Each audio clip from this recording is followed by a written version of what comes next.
মহারাষ্ট্রের এই যে মহারাষ্ট্রের উপমুখ্যমন্ত্রী অজিত পাওয়ারের মৃত্যু হয়ে গিয়েছে বারামতিতে এই ভয়াবহ দুর্ঘটনায়, আর এরপরই শোক প্রকাশ করেছেন একাধিক রাজনৈতিক দলের নেতারা। पवार परिवार के लिए बहुत दुखद घड़ी है। इस समय मैं यही प्रार्थना कर सकता हूँ प्रभु से, भगवान से, ये जो दुख आया है इसकी सहन करने की शक्ति है। मैं अजीत पवार साहब को तब से जानता हूँ जब मैं मुंबई में कॉलेज में पढ़ रहा था और पवार साहब के साथ रहता था। उन दिनों अजीत पवार साहब नए सियासत में शरद पवार साहब की मदद करने के लिए मैदान में उतरे हुए थे। तब से जो उनकी शुरुआत रही, हमेशा महाराष्ट्र के लोगों की उन्होंने सेवा और खिदमत करने की कोशिश की।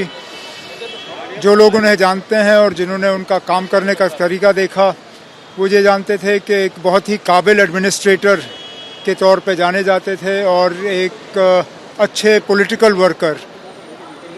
बहुत कम उम्र में उनकी मृत्यु हो गई है। प्लेन क्रैश का अलग अलग वजह, इस प्लेन क्रैश में क्या हुआ अभी शायद हम में से किसी को इस पे टिप्पणी करनी नहीं चाहिए।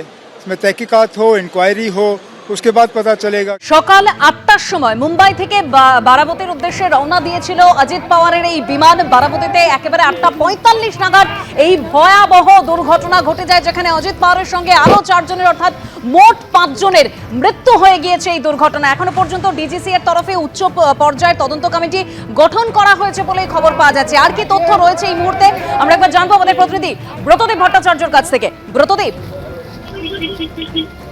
দেখো, সকাল ৮টায় রওনা এবং ৮টা ৪৮-এ প্লেনটি ক্র্যাশ করে, অর্থাৎ ৪৮ মিনিটেই মহারাষ্ট্রের উপমুখ্যমন্ত্রী তার যে যাত্রা সেটা শেষ হয়ে যায়। এবং যে ঘটনা জানা যাচ্ছে যে অবতরণের ঠিক আগেই কিন্তু সমস্যা দেখা দিয়েছিল। এই কারণে প্রথমে যখন বিমানটি প্রথমবার অবতরণ করার চেষ্টা করে সেটি করতে পারেনি, সেই চেষ্টা বিফল হয়। আবার গো অ্যারাউন্ড করে অর্থাৎ ঘুরে গিয়ে বিমানটি আবার দ্বিতীয়বার অবতরণের চেষ্টা করে, কিন্তু সেই সময়ও এই মর্মান্তিক পরিণতি ঘটে যায়। যেটা জানা যাচ্ছে যে রানওয়ের দিকে যখন বিমানটি আসতে শুরু করে দ্বিতীয়বার অবতরণের সময়, ঠিক তার আগেই বিমানটির আচরণ অস্বাভাবিক লাগে। যে গতিপথ ছিল সেই গতিপথ বদলে যায় এবং রানওয়ের কিছু বাইরে চলে যায় বিমানটি এবং রানওয়ের ধারে গিয়ে মাটিতে আছড়ে পড়ে।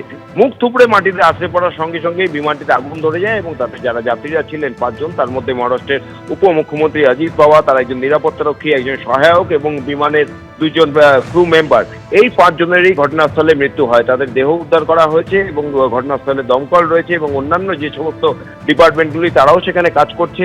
আপাতত যেটা চেষ্টা চলছিল যে বিমানটির যে ধ্বংসাবশেষ সেটি তখনও আগুন জ্বলছিল, সেই আগুনটাকে নিয়ন্ত্রণ করে কুলিং ডাউন প্রসেস, অর্থাৎ বিমানের যে ধ্বংসাবশেষগুলি রয়েছে সেগুলোকে ঠান্ডা করার প্রক্রিয়া করা হবে এবং তারপর বিমানের যে ব্ল্যাক বক্স সেটাকে উদ্ধার করা হবে। কারণ এই ব্ল্যাক বক্সের মধ্যেই এফডিআর অর্থাৎ একদম প্রতিদিন সেই ব্ল্যাক বক্স উদ্ধার হলেই সমস্ত ইনফরমেশন সামনে চলে আসবে, সব পরিষ্কার হয়ে যাবে।